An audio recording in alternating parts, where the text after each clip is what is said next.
All right, Q&A number 17. Let's get in there. Starting out with, what would it take to make fighter slash bruiser slash lane Rengar viable?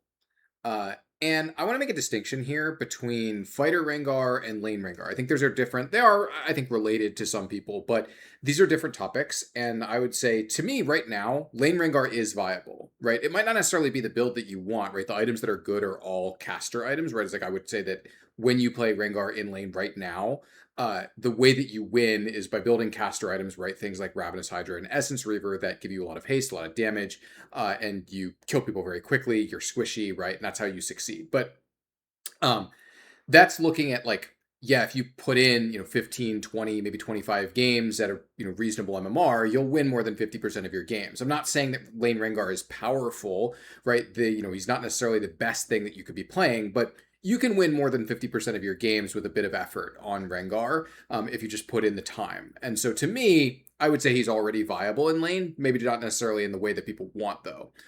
So there's just sort of noting that here before I get into this. Fighter Rengar, though, I think is a bit of a different topic, and obviously some people want to play Fighter Rengar specifically in lane, and that it's fair to want that. It's something I've personally played a good amount, long in the past, right, long before Swim Q Rengar. But I think there's a lot of things going on with Fighter Rengar, right? We've shaped his kit to be very assassin forward, right? For a number of reasons. One being that most Rengar players do want to play Assassin Rengar and they want to play him in the jungle. And so that's what we've supported over the years. And in some cases, when we made decisions on the kit, we sometimes made calls that were detrimental to other builds or detrimental to other roles to support the bulk, the bulk of Rengar's audience. And I think individually that was generally the right call. But there might be places where we could improve things without coming at a significant cost to Assassin Jungle Rengar. I will say, though, that the shape of Rengar's kit and his current spells is pretty hostile to supporting fighter builds, right? Like the W in particular, like this version of the W, where it is a very, very, very powerful but very sensitive spell, where it's tuned heavily around giving you ferocity and its cooldown. It's very hard to make that a good fighter spell because so much of the actual interest in the spell is around the fact that the user feels pressured to use it early, and that they won't always get an optimal use case out of it, that they won't always get incredible power, and that they just can't double W very often because they're giving up on so much damage and or CC by via empowered E by using the double W.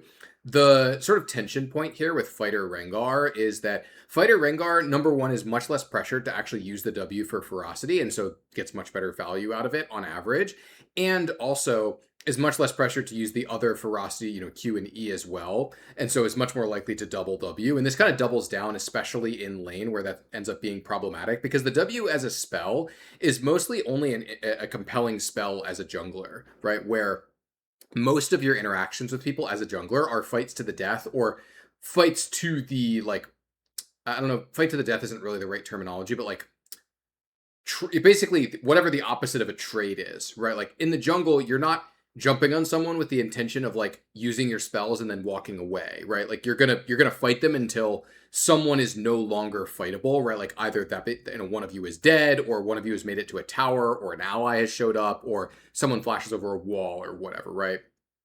I don't know if there's a good term for that. Maybe there is, and I'm just not thinking of it right now.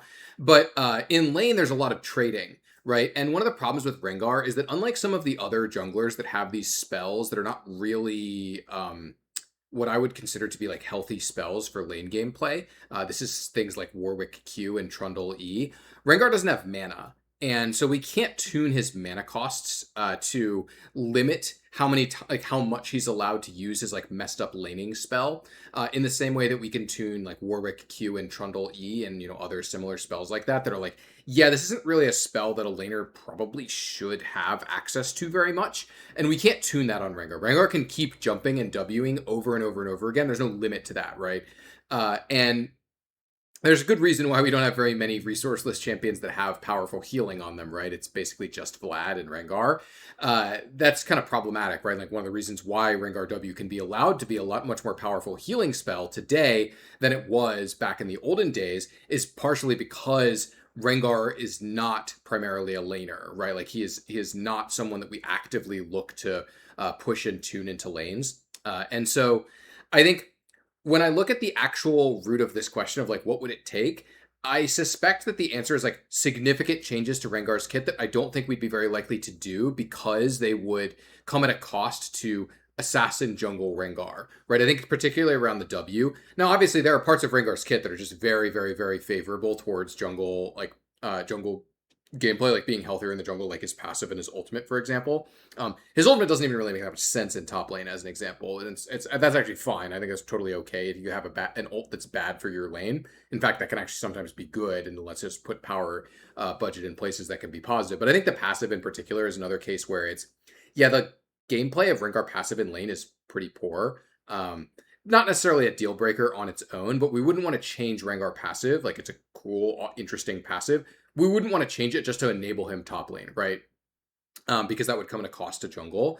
And so, from my perspective, I look at this and I say, there are maybe smaller things we could do, but I wouldn't set your expectations super high here because I think a lot of the things that we would need to do to really fully support top lane Rengar would be things that would come at too high of a cost to jungle assassin Rengar, regardless of whether the lane build, like what the lane build is, right? I will say this is just my kind of cursory opinion after having done very little sort of in-depth thinking here. This is one of the things where if you really want a more in-depth opinion, maybe try and find August streaming and ask him about it. He is the designer who did the Rengar Q revert to the current version, and so he might have other thoughts. He might have a really different perspective on this. I don't know, but it is something you can look for if you're interested in other thoughts, other opinions. So that's where we're at here. Question number 2. Why does jungle have to choose their quest upgrade at game start, but support waits until completion? So this is something I've mentioned a number of times before, but the main priority when we were doing role quests for Season 16 was the new ones, right? The old ones were basically, like the existing role quests, which are basically the support and jungle ones, were treated sort of as, okay, we will grandfather these in whatever way they work because we're doing this new thing with top mid and AD carry, right? And we will learn a lot from doing this. And so there's probably not a lot of value in trying to redo the jungle and support quests because once we learn a lot from these other quests that we're making, that might change the way that we view the other quests. And so we'll largely just leave the existing structure mostly intact. Something I will note is that this is something that's definitely on the table for the future where when I was doing role binding, right, essentially the precursor, like the setup for role quests, right? For those of you who remember this, you might remember roles in champ select predate role quests, right? That was done in the middle of last year. I did that project. And actually, when I was doing that, I wanted to change the jungle to, oh, you have a generic pet at the beginning of the game and you choose which one to upgrade to later. We didn't have time though at that point to make a whole new jungle pet and animate it and to get that in the game to have a new generic jungle pet. And we didn't want to do like, oh, this is just the the white recolor of the lizard or whatever, and then you choose to upgrade to the red blue or green pet or whatever. We didn't want to do that, and so we decided not to go down that road at that time. I think it's something we could definitely do in the future. It's just, look, this version of the jungle pets works. I personally wouldn't say it's great, but it's functional, right? And so the role quests, like when we did role quests, the priority was not on making every single quest as good as possible. It was, let's make the new quests, see how that goes, and then we will at some point in the future probably revisit them, right? I would not be surprised if we're revisiting some of the new ones, potentially some of the old ones, right? Like there some people would definitely be interested in like, hey, do all the rules of the support quest still make sense in the modern day, right? Not sure, right? Like I think there's lots of different things we could change. We've definitely learned a lot from the role quests at this point, 4 months into the season, and there's definitely a lot of things that we could change. This kind of thing could be good. I will also say, like, do we really want to spend that much effort on the jungle pets? It's like, I think the jungle pets largely as a system have really not done what they were, intended to do. And so the question then becomes like, do we actually want to support the jungle pets long term? Like, is that actually what we would want to spend time and effort on, or would we rather just like make a whole new jungle quest? I think that's totally on the table as well. So lots of things that could happen. I think a lot of it just comes down to where we want to spend our time and our effort in the future. And at some point, I would expect we'd probably want to revisit the jungle quest, and this might be one of the things we would be interested in. I could definitely see that happening. Okay, why does Bandalpipes have different shape than Locket slash Zeke? It has different stats. So, for those of you who are not familiar, it has 5 less armor and MR and 5 more haste. So, this mostly just originates with some of the tail end of development stuff, where when we locked Bandalpipes, right, the original version, which was called Buff Engine, I think was the development name, if I remember correctly. That's not really important. Anyway, uh, so when we locked Buff Engine, uh, the version that we had internally, I personally thought was like pretty like a decent item. However, internal sentiment was like it was hard to get people to buy it. Like most people didn't want to buy it, especially Gat was like, this item sucks. It's not. It's like I don't want to buy this item. So I found I looked for a number of different ways to increase its power, and obviously I went way overboard because the version we shipped was completely insane, right? Like tuning wise is crazy, right? 2,000 gold. But one of the things that I did during this time period to try and make it more attractive, because this was before I had increased the duration more for melees, was I wanted it to have more haste than the other items that tank supports could buy to do two things. One was to differentiate it from the other items to give you a clear, like, oh, this is a game where I just want a bunch of haste. And now, of course, nowadays you would just buy Protoplasm for that, but this was before Protoplasm was tuned in the exact way that it is today, right? So lots of things were different, but this is towards the end of 2025 when I was working on locking down the exact tuning on these items. So I gave it more haste, both to differentiate the stat line a little bit, to give you like clear reason, like, oh, actually I don't feel like I'm under threat as Alistar this game, therefore I just want more haste, so I'll buy this thing or whatever, right? So slight differentiation, and secondarily, the other thing was at the time it made sense for this item to have haste because it was asking you to CC enemies a lot, right? And so having more haste meant that it was easier to keep up the aura. Now, of course, I did eventually buff the aura up to 8 seconds for melees, which is a really long time. So it's really not hard, regardless of how much haste you have, for most melee champions that want to buy this item, to keep the aura up pretty much all the time while they're in combat. So that kind of became unnecessary. But that's the actual reason why, is that basically I was fiddling around with stuff internally and to try and get people to be happier with the item, to buy the item more in our playtests. And eventually I just kind of settled on a like really, really extreme measure of, well, I'm just going to reduce the cost a bunch, and you will buy it and it will be good. And obviously we had to kind of go back on that because that was just kind of an insane tuning to have in. And the reality is, like, ultimately I probably should have just been more confident and like, look, it is actually just good at 2,300. It's good if it's the same price as the other tank support items or whatever, and that's like totally fine, and we'll just ship it that way. But I really wanted, I wanted to be very confident that it was an item that people would purchase, and so I made it cheaper. Basically, by the way, the exact same story happened to Storm Surge, pretty much. Not literally making it cheaper, but just I couldn't get people internally to buy it, and so I buffed it a bunch before we shipped it, and then it just shipped in a ludicrously overpowered manner. Granted, there are some cases where I've done that and it's just worked out. So I don't have I would say I don't have maybe the best hit rate with large buffs to my content right before we ship it, but hey, people bought them, so there's something to that. It's could be worse. Let's say could be worse. Okay, should Lillia's W dash speed or distance increase with her own MS? My opinion immediately is no. So let me explain why I think this would be bad for Lillia and bad for the game especially. When we have champions that have really high levels of persistent mobility, whether that's movement speed or just a lot of dashes, especially really fast dashes, right? You can think of champions like Aurelia and like Fiora in addition to Lillia, right? We generally want them to have a moment on their kit that incentivizes them to stand still or requires them to stand still, right? With Aurelia, in fact, all these champions, for whatever reason, happens to be their W, right? Aurelia W, Fiora W. Fiora W literally requires you to essentially root yourself for 0.75 seconds. Aurelia W says like there's a big payout for channeling longer and like staying still for a longer period of time, but you can snapcast it, of course. And Lillia W is a very high incentive for not leveraging your movement speed to the maximum possible value. And I think this is actually really good for Lillia for a number of different reasons. One really big reason why I think this is super good is it gives a clear pause moment if Lillia is maximizing every part of the kit. It gives a clear moment where everyone can see, okay, this is what Lillia is doing. She's not just running around at like 600 plus MS in this fight. She's just doing this W right now, and that is a clear window. Like, oh, you have a skill shot, you can fire it at her now.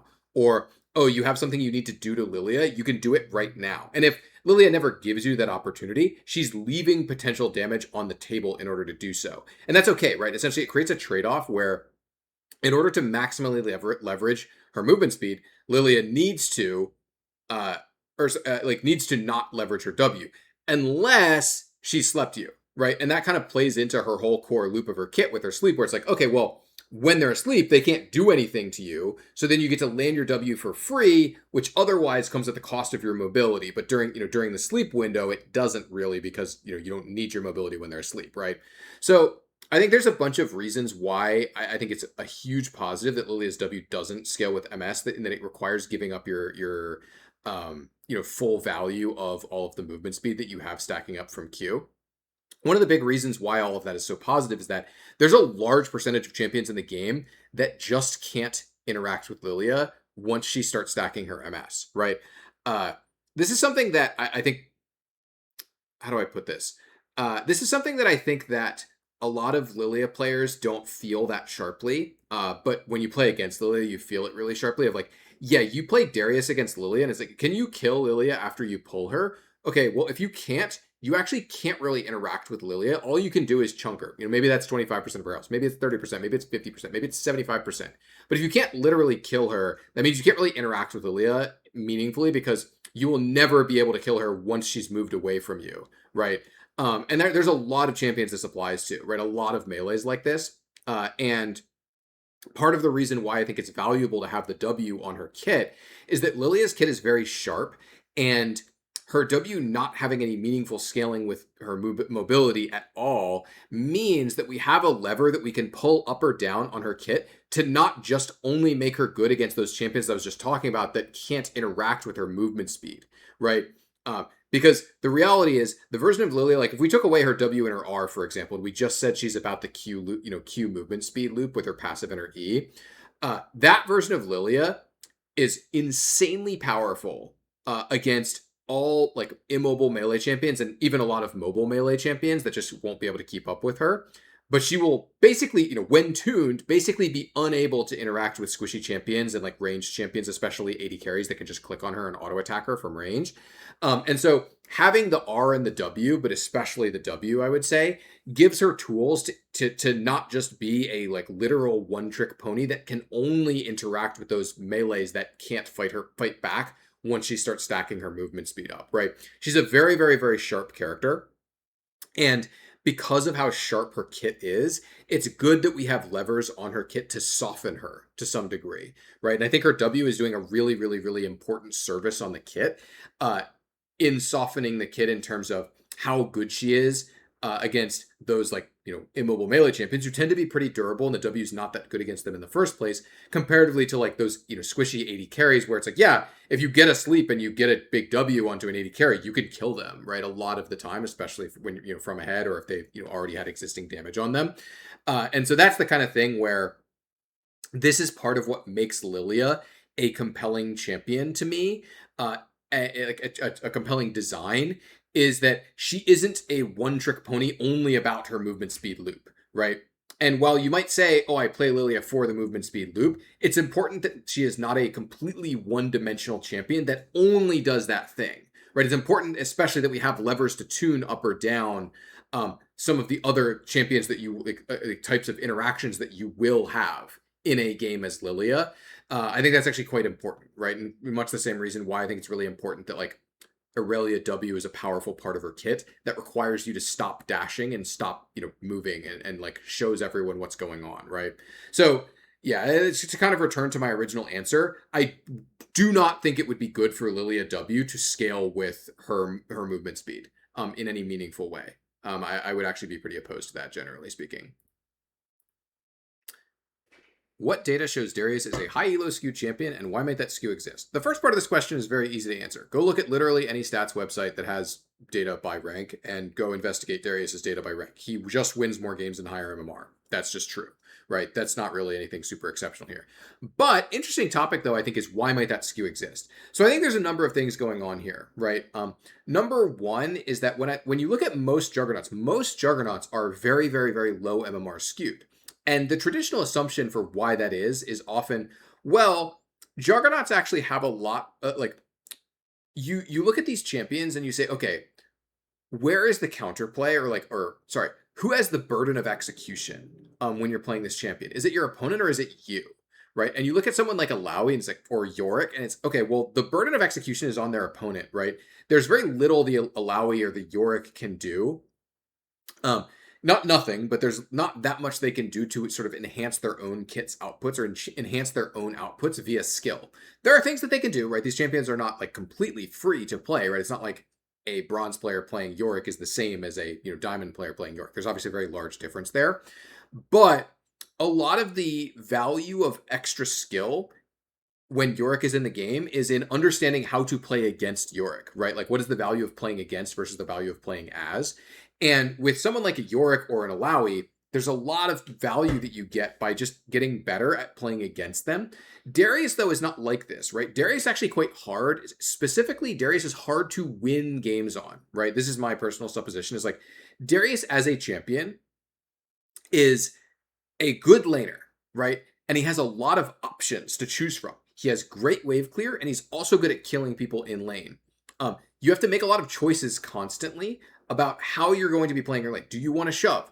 Do you want to freeze? Do you want to try and kill them in the next wave? Do you want to dive them, right? Do you want to proxy? Do you want to, like, you have all of this agency in lane as Darius, agency that a lot of other juggernauts simply don't have, right? There's a lot of options that Darius has because he's so good at killing people in lane and enforcing his will upon opponents.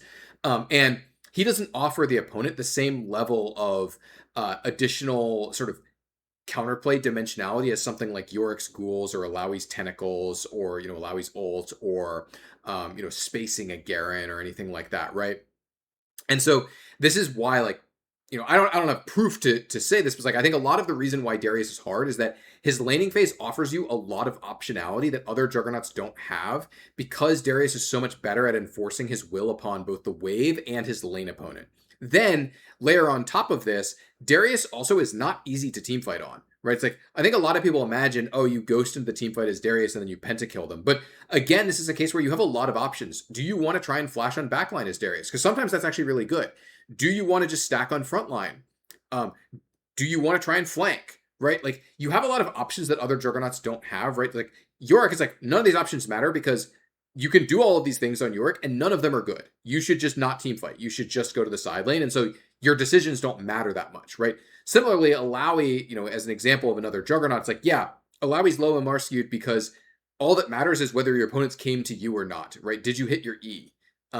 And if they came to you and you hit your E, you're probably going to win. And if they didn't, then you're probably not going to win. You probably are better off just going somewhere else, right?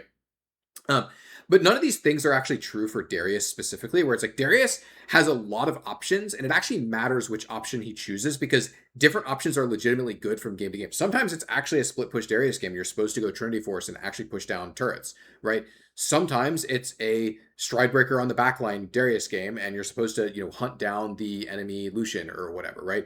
Sometimes it's a stack on the frontline game because the enemy team has 3, like low damage melee frontliners. They have, Nautilus, Sejuani, Ornn or something like that. And you're just supposed to stack on the front line and then flash R the backline or something like that, right? It's like you have a lot of options that other juggernauts don't have. And that is why I think Darius is a high MMR skewed champion, is because he is hard. And because he is harder to counterplay, right? Like the counterplay to him is not as clear, not as obvious. You don't get as much benefit from ranking up playing against Darius as you do against other juggernauts, where just a basic understanding of how to space people out is good enough to handle most juggernauts as you go up in skill, but that's not necessarily the same for, it's not necessarily the same for Darius, right?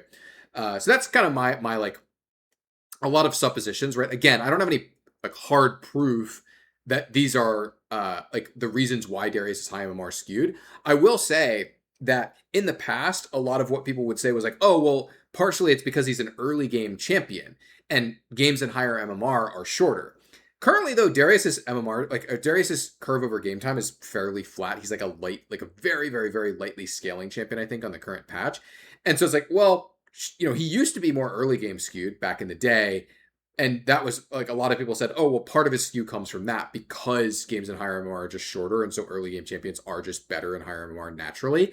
But that doesn't really appear that was actually true, right? Like it just seems like actually he's just an innately like skill skewed slash high MMR skewed champion, regardless of whether his power curve is early game, skewed or flat. And so this is just some of my suppositions. Could be wrong, but I think that there's some evidence to back up what I'm saying, even if there's no real way to like truly confirm the things that I'm saying or not, unless we were to do stuff like a bunch of like experimental balance changes on live, which would not be worth doing. Banning was changed from 3 bans to 5 bans due to adding more champions. Since then, the more champions were added, but the number of bans stayed the same. Since increasing the number of bans might be complicated, would having unique bans with banning 1 champion per rotation be more beneficial? So, let me do a couple of disclaimers before I get into this question. Number one is I was not at Riot when the number of bans were increased. I don't necessarily know what the like actual like internal motivation was. I know externally the messaging was like, well, the number of champions has increased. Let's increase the number of bans, and we have this new champ select flow, so let's just put the bans in here, right? But to me, I think there is a fundamental misunderstanding that a lot of people have that that people believe that the number of bans should be correlated with the number of champions, and I don't think that that's actually true. To me, the purpose of a ban, the value of people having bans in solo queue is not that they can control a specific percentage of the roster, right? I think that's nonsense, right? That doesn't actually make any sense to me. It's like, do you really think that you need to be able to, ban out exactly, 10% of the roster, 5% of the roster, 3% of the roster, whatever that number might be, right? Is that really what you think? Because to me, the value of a ban is it gives, going from 0 bans to 1 ban is a huge basically infinite increase in player agency, right? You have the ability to ban out anything that you want, right? You got stopped by something last game in lane, you can ban it. You absolutely hate playing this matchup, you're planning on playing Shen this game, and you absolutely hate playing Shen versus Aatrox, you can ban Aatrox. You really don't like playing with Yuumi on your team, and you're playing AD carry this game, you can ban Yuumi, right? You have agency. 1 ban gives you an infinite amount of agency relative to having 0 bans, right? There's something you can just say, this champion cannot be played in this game. But going from 1 ban to 2 bans actually doesn't change that, right? It's like it's a little bit more agency, but it's not a completely redefining your experience going from like in the same way that going from 0 to 1 is, right? Like, and I'm not like this comment obviously is not talking about going to 2 bans, but I'm just using this as an example here where it's like I think about this and I'm like, okay, I don't care about the quality of the bans, right? Because to me, the value of each player being able to ban has nothing to do with whether 10 champions are banned or whether 3 champions are banned at the end of the day. Because what the difference is that each player has the ability to decide they don't want to play against this specific thing. And so I don't care about whether the same champion is banned 5 times or 1 time. That's not what the point of bans are in solo queue. I think the whole situation here is completely different for pro and coordinated play in general, for what it's worth, right? I'm talking about solo queue here, right? I'm not talking about pro. That is a whole different topic, right? That's like pick ban in there is completely separate, and I don't think this is related to this. But for me in solo queue, I personally don't care if there's like how many total bans there are. To me, the value is largely in giving the player agency. And so I don't care if you have a high quality ban or not. I don't care if your ban is unique. What I care is that you have agency, and the current system does that, and it does it really well. And so any change to that system, I say, is this improving the player agency in a meaningful way? And what's the cost of doing so, right? Because a unique champion ban phase where we have to like ping pong between players to make sure that nothing gets banned the same way, it's like, okay, that costs champ select time, and we actually know players hate that, right? We know that for a fact. And so no, that would not be worth it to me. Now, if you're proposing a different system, which would actually like say reduce champ select time, like say as an example, you select your ban, you have a list of 3 bans that you prioritize when you queue up. And whenever, 2 players have the same primary ban, it 50-50s between them to go to their second ban and so on, right? It's like, okay, I could see that as an improvement because it's reducing the time in champ select, which is actually a huge positive, right? I think, the faster we can make champ select, generally speaking, the better, as long as we're not sacrificing on quality.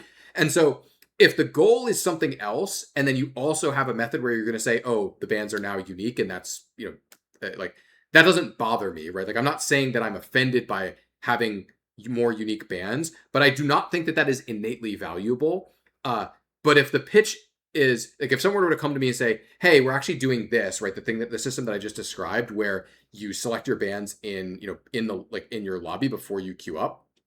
And because of that, we're going to select, we're going to save time in champ select. and that's the main goal. And it happens that a byproduct of that is, unique bans. Great.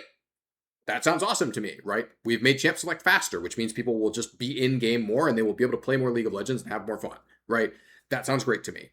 But I am not on board with any project where the implicit goal is there's higher quality bans or there's more bans, because I don't believe that that is innately valuable in League, because that's not what the point of having bans is in solo queue. Or at least that's not what I value them for. What if we gave Aatrox health scaling on his Q so he doesn't have to build lethality, specifically talking about making him a heavier fighter? So this is a case where Aatrox, actually maybe more so than any other champion in the game, has had his builds vary, like as a fighter, from like the very heavy side, right? This is like Gore Drinker Aatrox, where you're going to go like Gore Drinker Sterax or like Gore Drinker Cleaver Sterax or whatever, right? Versus like lethality Aatrox, full damage assassin one shot, right? Like Duskblade Aatrox or Eclipse Aatrox, where you're, with Cyrilda's Grudge, where you're just trying to one shot people. This is where, if you've seen the, various Discord Q&As where I've talked about like the fighter scale of, light fighters to heavy fighters, where, a super, super, super light fighter is a 1, this is Riven or, I don't know, Fiora or something like that. And a super, super, super heavy, Juggernaut is a 10. That's Garen, Alawi, Darius, whatever. Aatrox has maybe ping-ponged, from number to number more so than I think probably any other champion in the game, where he's been as low, like the assassin version's like, well, I don't even know if that the full assassin builds really even qualified as fighter builds for Aatrox, because obviously when he's building full lethality, he is much more assassin-like. But that's probably more like a 2 or maybe even a 1 on the fighter scale, where it's like, yeah, he's playing a lot like Riven, right? When Riven builds lethality. And then he's also had these heavier builds where he maybe made it up to like a 7 or maybe an 8 if we're being really extreme, but I don't think he'd probably make it to that. The thing with making Aatrox heavier, and specifically with health scaling on damage, that is scary, is that Aatrox has a lot of tools that Juggernauts don't have, right? Aatrox has a dash, right? And he has a lot of reach, right? He has a dash that he can combine with a knock-up, and he has a ranged slow. It's not a particularly great range slow, but it is a range slow. Same thing when I was talking, I think this was like 1 or 2 episodes ago of this video series of Olaf, and it's like, yeah, having a ranged slow makes you less of a juggernaut, right? It lowers your, it makes you more of a lighter fighter because you have target access, right? You have more agency in making it to your target because you can slow them at range, right? Same thing with Aatrox, where it's like, yeah, he has ranged knockups, ranged slow, he has a dash, he has a lot of tools such that if he's building the full juggernaut setup, right, it's like he's going something like, I don't know, what would be a good example? It's like, let's suppose, we snap our fingers and Aatrox's build tomorrow is Cleaver, Sterax, Shojin, or Cleaver, Shojin, Cleaver, Sterax, or something like that, right? It's like, well, we have to be pretty concerned about, like, is he too durable? Is he paying enough of a price to do this? Because there's a lot of dangers with scaling damage off of defenses. One of the big ones with a champion like Aatrox in particular is he doing too much, right? Like, is he going to invalidate other champions, right? This is one of the problems with the heavier versions of Aatrox we've had in the past with like Gore Drinker, for example. It's like, okay, so if Gore Drinker Aatrox is viable and you can build like a, Gore Drinker, Cleaver, Sterax or whatever, or, whatever, various, big durability build he has, why would you pick another fighter if you're ever intending to team fight? Because Aatrox in that world, he lanes really well, right? He's going to win lane a lot of the time. He's got like a great laning phase. And he has the ability to snowball super hard, just buying the AD components out in his Gore Drinker, buying Ironspike Whip, etc. But he team fights way better than actual light fighters, right? He's going to team fight way better than like a Riven or a Fiora would, or anyone who's below like a 3 on that light fighter scale, right? And so there's questions around when he's building super durable, if he's still dealing really high amounts of damage. Where is he giving up the power, right? What is he trading off? Because we've definitely seen versions of Aatrox before where it's, well, he's not giving up power and he just does everything. He's awesome at laning, he's unassailable, he's really tanky, he's great at team fighting, he's good at at playing skirmishes, right? He just does everything except literally win the game via split push. So it's like he's not literally Fiora, right? And so the concern, not saying it could never be done, right? But I think the concern with health scaling on Aatrox Q, particularly damage scaling, is does that mean that he just gets to do everything? If this scaling is at all meaningful, where he just suddenly gets a ton of damage by buying items like Shojin and Cleaver, and oh, well, now he kills you, but also you can't kill him back, right? And also he has all these tools that champions that are allowed to build those items and deal a lot of damage, they don't have those tools, right? Like the Dariuses and the Garens of the world, even the Alawis and the Yoriks. Part of why they're allowed to build those high durability items and still deal a lot of damage is that they don't have those tools. They have to figure out, it's much harder for them to actually access their targets and deal damage to them. Aatrox has a dash with with his Q, with his W. He has a lot of tools. He has a giant movement speed steroid on his ultimate, right? He has so many tools for accessing targets and actually being able to interact with them, and that's a major concern. But I'm not saying we couldn't do this, right? I just think we'd probably have to be really tame if we did this. It would probably have to be pretty minor. And I will say that a lot of people, less so than myself, a lot of people internally, like designers, are very, very, very, very nervous about any kind of durability to damage scaling. I can say pretty confidently I'm less scared than other people because I put a health to damage ratio on Kled, and it worked out pretty well. It did pretty much exactly what I wanted it to do. But it is scary for sure because there's a lot of things that can go wrong around build incentives and build structures and like shape of the character going really, really, really wonky. We've seen that many times in the past, especially internally. We test these things a lot, and so none of this is to say that we could never do this. I just think you have to be cognizant of the dangers here. There's a lot of dangers involved in doing something like this. But yeah, I mean, we could do a lot of things, I think, to make Aatrox heavier. This is one of them. Maybe not my opinion, maybe not necessarily the best way of making him heavier, but I think there's a number of things we could do here that would incentivize him to build a little bit more durable, without having to sacrifice everything in order to do so. Why is Yone allowed to have a very strong early game and grow stronger later on very well as well? What are the weaknesses for him having these two strengths, since I can't think of any real major weaknesses? The short answer to this question is that Yone isn't a super sharp champion in terms of his power curve. He's not a crazy hyper carry or a crazy early game champion. But the short answer is that he's not that strong early, and he's also not crazy strong late either. He is a lightly scaling champion, right? I think his curve, by the way, is actually slightly different in mid versus top, but I think his curve in mid lane, from what I was looking at from data before this, is lightly speaking about a plus 4%. Over game time, which is it's nice, but it's not anything too crazy. In top lane, it's a little less than that. I think it's about plus 2%, because he's actually better in the early lane in top lane, but he's worse later on for a variety of reasons. We don't need to get into that.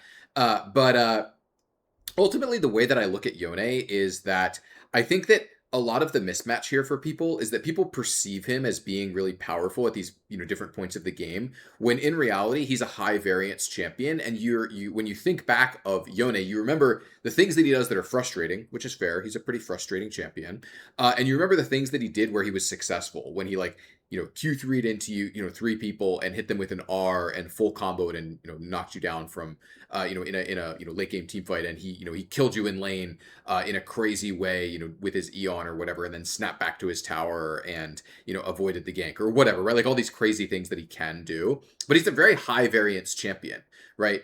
And it's not to say that we couldn't make improvements, right? I think there are things that we could do. And I think there are things over time that have changed systemically that have been, made him more frustrating, right? I think things like the items that he builds in the first slot, and the fact that he doesn't go crit in his first two slots anymore, actually make him more frustrating. I think the fact that he has access to the stacking lethal tempo now, which actually makes it so that he has access to more Q3s when he's fighting people in lane, makes him more frustrating. Comparatively to the Conqueror that he was using when he first was released, because the stacking lethal tempo didn't actually exist back then. But anyway, that I've sort of strayed a little bit from the point. The actual point I'm trying to make here is go look up, Yone's win rate curve over game time on the current patch, and what you'll find is that he's not a particularly good champion in lane. He's not a particularly good early game champion. Yes, he can win lane sometimes, but he's a high variance champion. Sometimes a champion who's weak early will win lane. That's just the reality of it, right? I'm sure everyone here can think of a time they saw Kayle winning lane. It's like, well, yeah, of course that Kayle's going to win the game.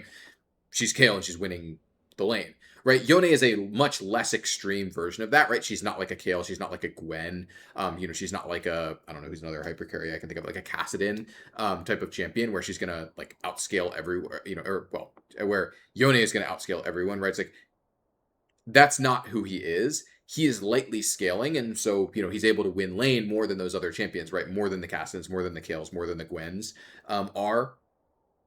Uh, but him winning the lane doesn't necessarily mean he instantly wins the game in the same way that a lot of the other champions are, where it's like, yeah, if you see a 2-0 Kassadin at 10 minutes who's like up CS in his lane opponent, it's like, I don't know what the, off the top of my head, what the odds of that Kassadin winning the game are, but I assure you they are extremely high, right? Conversely, a Yone who's 2-0 up at 10 minutes is, probably favored, but I would bet that Yone is probably still less than 60% to win the game, right? Despite the fact that he's a lightly scaling champion. Again, I don't have that data off the top of my head, but he's not as inevitable as a lot of other champions because he has a high variance game plan, right? It's like you think of the Yone that, in a late game team fight, he Q3'd into 3 people, knocked them up, and then R'd them and killed all of them instantly. And it was crazy, right? That's the thing that you remember. But what about the time when that Yone Q3'd into a Veigar cage and got one shot? Or the time when the Yone R'd in and, hit 2 people but didn't finish either of them and then got murdered because they got, he got like Leona Q'd or something like that, right? And just died during the stun. There are a lot of situations where, Yone is a high risk, high reward champion. He's high variance, and because he's high frustration, I think people have a tendency to remember the high highs, but not necessarily the low lows that the champion also has. And that's why he's allowed to have the shape that he has, is that he has those low lows, right? He's extremely high variance, and yes, he can be pretty frustrating, especially when piloted by a highly skilled player. But that doesn't necessarily mean that he's powerful in every situation, that he's powerful at any point in the game, because that's just not true, right? The data tells you that it's not true if you just go and look at it, right? And so that's my ultimate answer to this question, is that it's not really that he has has major weaknesses in exchange for this. It's just that he's high variance and his strengths aren't super sharp. And that's why he's allowed to be a lightly scaling champion. That's really all there is to it. It's not anything too crazy complicated. Could there be room for another true AP juggernaut in the top lane space? And they were specifically talking about something like Mordekaiser, not like Gwen.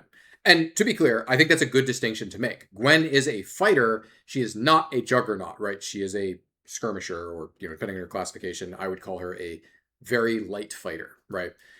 So Mordekaiser, I think the answer to this question to me is pretty easy. Yes, I think there is room for another AP juggernaut. I think when we originally made Mordekaiser, it was kind of with the intent like, we're going to make all these special exceptions for Mordekaiser, and we're going to make him an AP juggernaut. We're going to make it work. We're going to, give him stat stealing and make everything on his kit scale with level, and give him this passive, and we're going to give him all of these things that make sure that he functions as an AP juggernaut. And I think after having done it, I worked on Mordekaiser, right? That was when I was on the game analysis team. I was the game analysis lead for the Mordekaiser VGU. One of the things that I realized while working on it was like, well, actually, the space feels like there's more to it. Number one, there were a lot of things that we tried that actually felt pretty good, and we kind of picked the one that we thought worked the best, which is the Mordekaiser kit that But there were a lot of things we tried that actually felt like they were working. And we've created so much more support for this space over the years since Mordekaiser was made, right? We've got items like Riftmaker, we've got items like Dusk and Dawn, right? We have the modern Leandries, we have Bloodletter's Curse, right? We have so much more itemization support for these champions than we did back when Mordekaiser was made. Back then it was like, does he have to go proto belt? Damn, that would really suck if he did. And so let's make sure that we tune him around in ways that such that he doesn't have to do that, right? And so when I look at this, I say, I definitely think there's space for more here. There probably isn't as much space as there is for AD juggernauts, right? Which is like almost an infinite amount of space, right? It's like I think we could make so many AD juggernauts. It's really not that hard to make juggernauts. It's like one of the easiest classes to design, and it's like there's a lot of room there. AP there's room for a few more champions, I think, and if we continued adding more itemization support, maybe there's even room for more, right? In the future potentially. But to me, the answer to this question is pretty straightforward. Yes, I think there definitely is room for more up in the top lane space. Can Bastion Breaker come to ARAM? Great story about this. So Bastion Breaker actually was in ARAM for a few hours on the release day for this current season. And what happened was someone sent me a clip, like within a couple hours of the patch going live, of them in an ARAM having like, there were like 3 Bastion Breakers on their team or something. They killed one person and they just started like blowing up the enemy base. They'd like kill a tower, kill one more person, kill the next tower instantly, right? Kill a person, kill the next tower, you know, boom, boom, boom, boom, boom. And they just ended the game at like 8 minutes or something like that. It was completely insane, obviously, because Bastion Breaker is not really tuned to be reasonable at all, right? Because, you know, actually getting to the tower is pretty hard.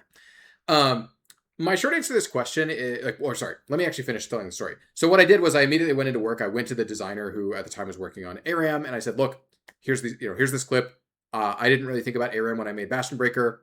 Up to you what you want to do. And that designer decided, let's remove Bastion Breaker from ARAM. It doesn't make sense. We don't have GA either. We just don't have items that, we just take, if the item doesn't make sense for ARAM, we just take it out. That seems like the thing to do here.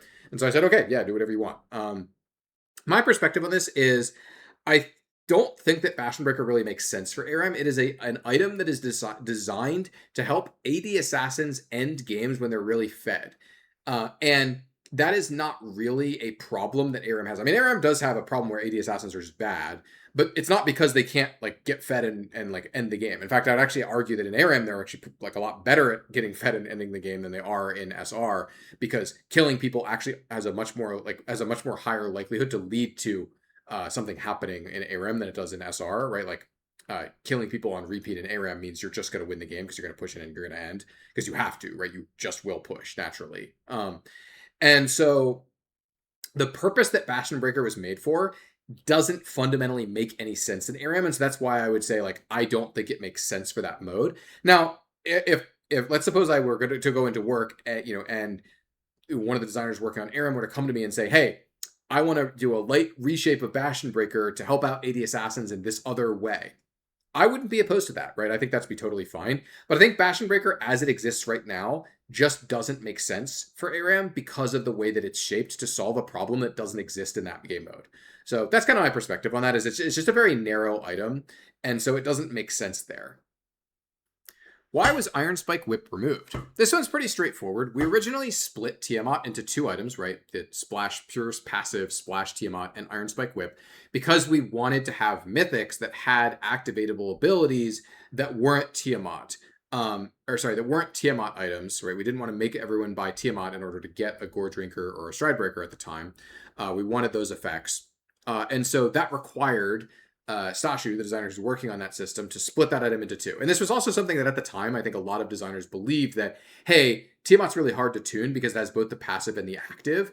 And so that, like, them being separate would be nice because we could then, properly emphasize each different part of the item, right? And like there was a lot of theory at the time around like, oh, this will be so much more satisfying. We'll be able to appropriately put the power into the items in the ways that we want, et cetera, et cetera. What I'll say about that is that really none of those things played out the way that I think was originally proposed by a lot of people when we were working on that. It's like largely what ended up is Tiamat is really unsatisfying because with just the splash, it feels really limp without the active.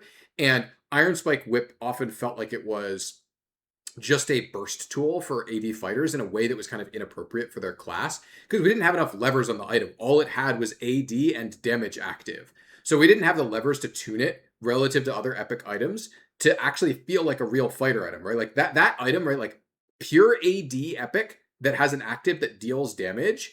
That's an assassin epic, right? Like that's an epic for assassins, right? You would buy Ironspike Whip on, insert your favorite, Ironspike Whip buyer, right? Like your Kane or whatever. And it makes you act like an assassin, right? While you're building this. And that was pretty inappropriate because we didn't have other places to put the power. And so I think the merging back of Tiamat made a lot of sense when we undid the mythic system and a lot of the things that we did as part of the mythic system. It made a lot of sense because what we discovered, we knew for sure afterwards was actually having the splash damage on Tiamat is a huge positive because it gives us another lever on the item to tune such that when you buy a Tiamat, you don't just burst people and you don't just clear waves, right? Because one of the problems with the Tiamat in the mythic system that was just about wave clear was like, oh, wait, we also don't have any place to put power on this item. We can't just give you this much gold worth of only AD and wave clear.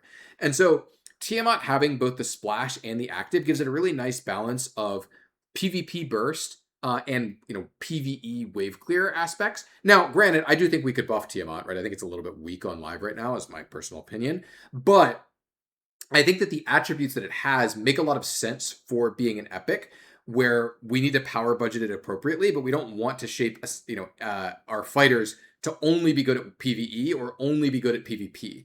It having both aspects, I think, is a huge positive for the item, and I think it generally has worked really, really, really well. And so that's why I just have a really low opinion of Ironspike Whip. It's just, yeah, this is just assassin Tiamat basically, but it doesn't give you wave clear, and we don't have good levers to tune it, right? And if your thought then is like, oh, well, what if it was a longsword ruby crystal item? I'm like, well, why is this better than Tiamat? Like, I think that Tiamat having largely offensive stats is generally a positive for it, as long as we can tune it properly around both PvP and PvE. And so from all of that, it basically I've yapped a lot about this topic, but my summary is that I think Tiamat should be the way that it is. I think it's good, and I do not think that Ironspike Whip was good for the game. I generally have a very low opinion of the things that Ironspike Whip did, like the way that it shaped fighter build paths and what it did to the legendaries that it built out of either. Would Grievous Wounds be more compelling if you could stack instances, albeit at weaker debuff? This would force multiple players on the team to pay their Grievous tax, but essentially get more value from it when 3 people buy it.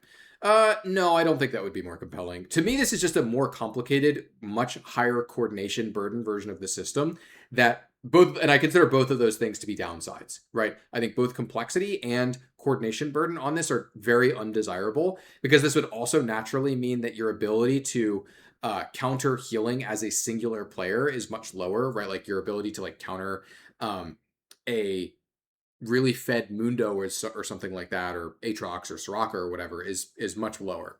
And I think to be clear, I think there are some positives to that, right? Like as an example, hey, I think it's actually not that desirable that one of the most efficient things people can do against some laners is just rushing an anti-healing item. Like, hey, the fact that it's good against Vlad to just buy an Oblivion Orb against him in mid lane on a good number of champions is like, I don't really love that. And so it does improve that particular aspect of it, where a singular player, a singular player buying a random Grievous Wounds item is less effective. That there's a light positive for that, I think, particularly in the laning phase. But to me, that's actually more an argument that like Grievous Wounds could scale with character level or something like that, where it's like, oh, well, I actually think late game it's desirable that one person can buy an Executioner's Calling or an Oblivion Orb or whatever and get a lot of value out of it. I think that's a positive, right? I think biggest complaints about the current Grievous Wounds system is how powerful it can be very early on in the game as a singular counter, very, very, very early to certain champions that just rely upon healing, and the way that forces us to tune those champions away from their healing as their outputs and away from the healing as like a core part of their laning pattern. And so that is a high price for us to pay, but we pay it because Grievous Wounds kind of functions the way that it does. But this entire pitch, though, I don't particularly love, because I think it adds so much complexity and coordination burden to this system in a way that I just don't think is actually very valuable or a positive for the game. So that's my total thoughts on this. Obviously, none of this is to say that I think the current Grievous Wounds system is good. I don't, right? Like, if I haven't made that clear before, if you haven't listened to any of my things I've talked about, it's like, I do not think the current Grievous Wounds system is good. And I think it would be great if we could redo it in a way that would work better. But that's really, really, really hard. That's a really difficult space. And so it's like, I'm not out here saying I have the answer. There are a lot of answers that I've investigated that I come to the conclusion this is at best a side grade or maybe a slight upgrade. And so it's probably not worth the risk. And so I'm waiting for the day when someone proposes a system that's like clearly better than the current Grievous Wounds system, because I consider the current Grievous Wounds system just to be a necessary evil in the game, is how I view it. Not that it is particularly good, but that it functions and it makes the game function the way that we want it to. Why don't spells like GP's E and Aatrox's Q/W have token AP ratios like Alawi Tentacles do? This is a really weird question, because I'm not really seeing any correlation between these spells. I'm going to kind of treat this as what causes us to put token AP ratios on spells as the question, because these particular spells don't really make a lot of sense to me. I don't really see why these are being compared to Alawi Tentacles, but feel free to explain that to me. It's also possible, by the way, that I just failed to copy some context. That does happen from time to time, and I apologize if that's ever happened to you. If you ask me a question and I failed to properly copy the context and I just didn't answer it very well, sorry. The reality is I just can't put like 10 billion words into this document and actually expect to answer all the questions. So anyway, let's move on from that now. So what causes us to put token AP ratios on things? There's a number of things that can cause this to happen, right? One is a designer has a desire for a off build, or like whether it's for memes or for reality, right? Like as an example, Briar E has a large AP ratio. That was never intended to be a real build. It was just supposed to be, hey, this scales with something, and some people might have a really funny time building AP on Briar and trying to one-shot someone by knocking them into a wall or whatever, or like, hit them for 75% of their health or whatever, right? It was more intended to be a fun, silly off build, right? That's why there's a gigantic AP ratio on Briar E, right? Why was the AP ratio added to Alawi's tentacles? Well, there was a designer who was working on Alawi back in the day and said, well, it would be funny if there was a reason why you would want AP in your build, and this would make her stronger with Baron, right? And it would give us another lever if we ever wanted to make AP fighter items in the future, right? There's like a lot of like very, very light reasoning, but not I don't think like anything super compelling. It was like, okay, sure, this is kind of innocuous. Let's just throw the AP ratio on there, and so. The reality is there's lots of different small reasons why we might add AP ratios to a champion. There's, however, a lot of reasons why we might not want to do it, right? Gunblade is a big one, right? This is one of the reasons why I personally really dislike Gunblade. Is like Gunblade existing means we have to limit certain ratios on champions, where it's like, yep, if your AP ratios get too good, what you do is not start having a funny AP off build. You actually just start buying Gunblade, right?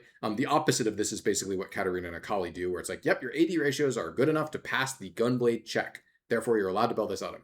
And it's really just an AP item that happens to have some random AD on it. Anyway, we don't need to get into that. That's a topic I definitely don't need to get into here. Anyway, but there are risks to this. There are a lot of reasons why we wouldn't, right? Gangplank's E, as an example, if we actually added a meaningful AP ratio at all to Gangplank's E, suddenly AP Gangplank starts to do a lot of the things that AD Gangplank is doing. He's barrel comboing you. He's doing a lot of damage with his ultimate, right? And it's like, okay, he could buy a Lichbane and actually shoot you in the head with Q as well. And then it's kind of like, okay, well, what's the difference between AD and AP Gangplank? AP does more damage with ult. AP has a lower ult cooldown because you could buy Malignance. AP is just better at everything, has way better healing. Hold on a second. Is that just not better Gangplank, right? If the ratio is meaningful. Part of the reason why AP Gangplank is a funny off build, and in fact, Leandries has been factually good on Gangplank, like for a number of patches over the past, 4 or 5 years. Part of the reason why that is that his AP ratios actually are factually not bad, right? They're just in places that aren't good in the early game, right? Like your early game when you're building AP is so bad. And adding in a ratio to the E is likely, if it's meaningful enough, I think is likely to create an AP GP that's just doing the same things that AD Gangplank is doing, but better, right? This is one of the problems that we run into with these ratios from time to time, where like Jax is a good example. It's like, well, adding a bunch of AP ratios to Jax, up until recently when more items were invented, maybe by someone, I don't know who that was, but more items were invented to help support the AP fighter playstyle. But up until that point, the result of AP ratios being higher on Jax was not, oh, there's now a great viable off build for AP that does something different. It's, well, AD Jax just buys Azonias now. That's really the end result of that.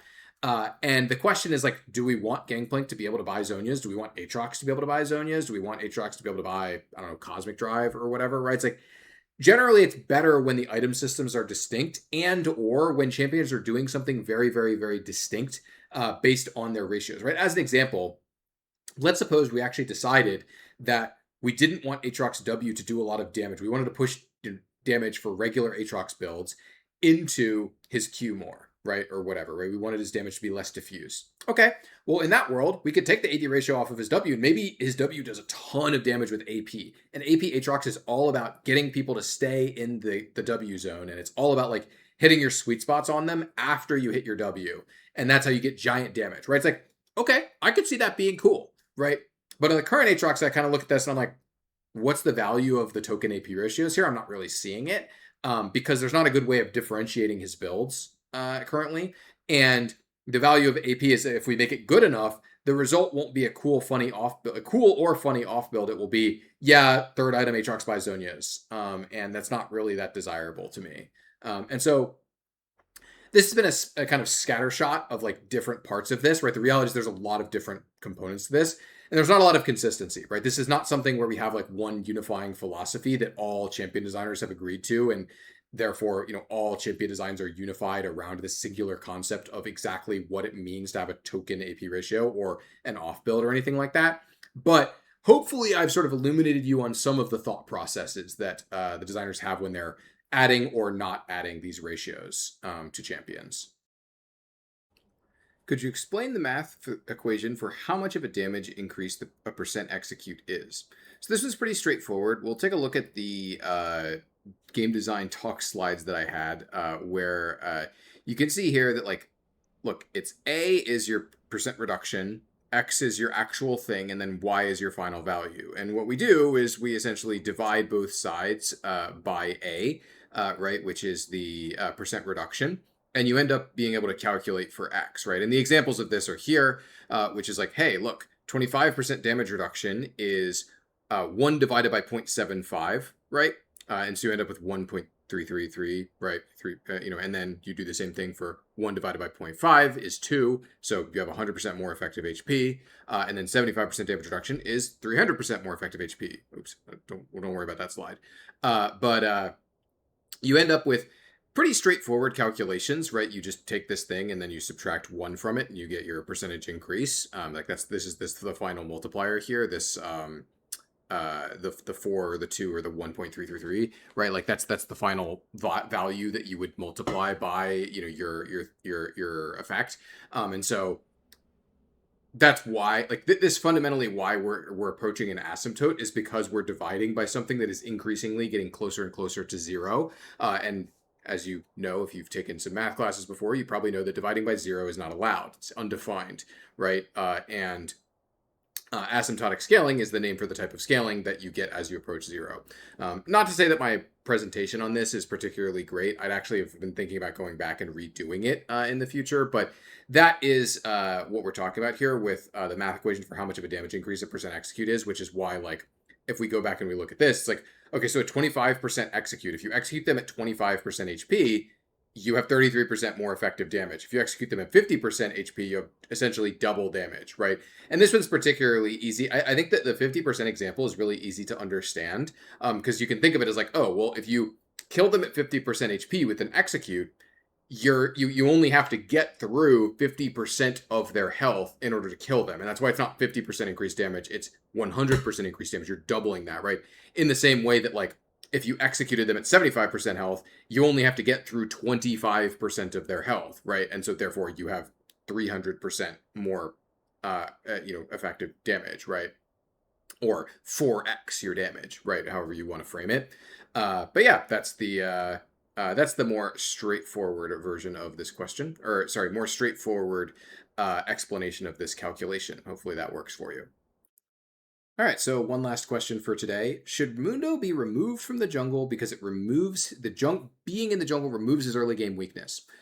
I will say one thing is that Mundo is a little less sharp than he used to be in terms of scaling, right? And in particular, the way that Mundo scales is very heavily dependent upon experience and gold. And he does factually get less of those things in the jungle, right? This is one of those cases where I think there's a really big difference between someone like Kale and someone like Mundo. Not to say that I think Mundo jungle gameplay is amazing, right? I'm not saying that it's like the pinnacle of gameplay or anything like that. But I think the difference between Mundo being able to jungle and Kale being able to jungle is inevitability, right? Mundo, while he is a good scaling champion, there's still a lot of things that can go wrong for Mundo. And he's not a champion who is going to literally 1v9 a very large percentage of his games, right? Especially as you go up and up in skill, right? Like Mundo just doesn't 1v9 games in Diamond Plus very often. It does happen, right? Don't get me wrong, but it's a much less common occurrence. Whereas Kale, when getting to level 16, is going to 1v9 the game a lot of the time, right? She's going to carry a large percentage of the time. Obviously, she still has some counterplay. You can still stun her, right? And sometimes that's good enough, right? You can still catch her in a side lane, whatever, right? But I think that Mundo as a champion is more acceptable, sort of hiding his early game weakness in the jungle, because he's more dependent upon both gold and experience to actually get his scaling going. And so hiding his poor early game in the jungle is a little bit less useful than a lot of the other champions, where it's just get one or the other, or just get to this point, and you will become extremely powerful and you will become a dominant force that your opponents have to deal with, where Mundo needs a lot to go right for him. And Mundo is also more compositionally dependent, right? It's like, it's a lot easier for Mundo to interact with some comps than others, right? It's like, well, of course, right? You try to fight, double, a double Leandri's comp as Mundo with a 80 carry or something like that. It's like, oh, well, this is miserable, right? I can't get armor, I can't get all the armor I need and all the MR I need to deal with Leandri's. And the enemy jinx or whatever, right? And it's like, yeah, that's a really different experience to, oh, I'm playing against a front to back comp where most of their damage is on their Lucian or something like that. It's like, yeah, what a joke. I'm just going to walk into them as Mundo. I'm going to kill all of them, or do a lot of damage to them at least. And so from my perspective, I would say, to me personally, I think that the gameplay of Mundo Jungle is not great, but I think it is above the bar to me personally, of not completely invalidating a weakness in a way that means that he should not be in the role. But I'm not going to tell you that the gameplay of Mundo Jungle is like amazing or great or that it's perfect, right? That'd be my summary. And yeah, that's it for today. So next time we'll start it up with some of these other questions, which I have in the doc. Some from I have a few loaded into my DMs. I did actually take a look at my DMs a few days ago. Actually, it was on April Fool's. I looked at my DMs, which was funny because someone then asked me after I responded to them in my DMs, "Is this an April Fool's joke?" And I was like, "No, I actually do appreciate you, giving me feedback, and I did actually put your question in the doc, but they thought it was an April Fool's joke. So apologies. I just happened to have some time. Anyway, thanks for watching, and catch you next time."